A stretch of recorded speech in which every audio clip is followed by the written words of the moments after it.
នាំយកបច្ច័យបន្ថែមទៅចូលបនវរៈកងទ័ពកេតសុភ័ត្រាក្រុមគ្រួសារបងប្អូនរបស់គាត់បានចង្អុលបង្ហាញផ្ទះរបស់គាត់ដែលគាត់ស្នាក់នៅឃើញហើយស្លុតចិត្តបងប្អូនឃើញទេគឺជាផ្ទះដែលមានបាំងស័ង្កសីនេះឯងផ្ទះនេះមានទំហំ10ម៉ែត្រគុណ10ម៉ែត្រมันអាចទាំងដាក់រោងបនបានទៀត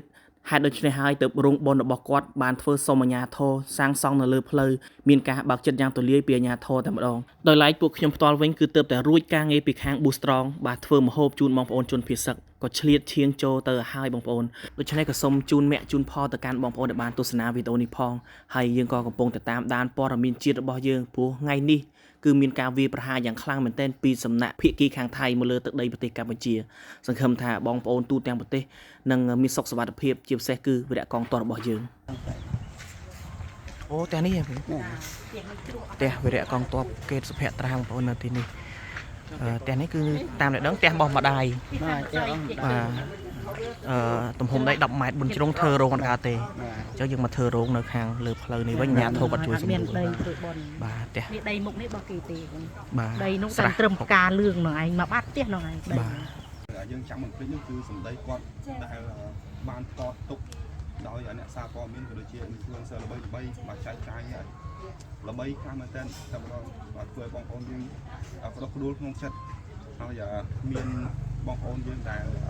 ជាជនខ្មែរដែលស្រឡាញ់អាណិតនោះគាត់ក៏ចូលលុយតាមរយៈនោះទៅកាន់បងចូលរួមនៅគ្រប់គ្រងថាបងហើយក្រុមគ្នាយើងនេះក៏បានចូលបន្ថែមអញ្ចឹង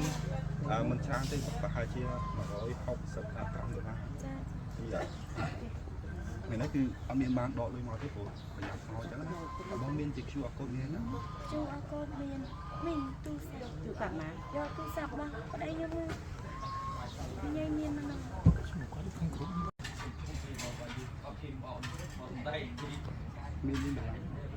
មានតែ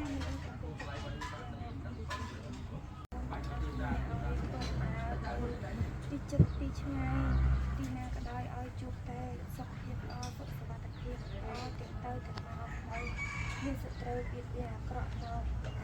ប៉ះពាល់បងអូនបានទាំងអស់គ្នាបាទសាធុបងបាទអត់គ្នាដូចគ្នាណា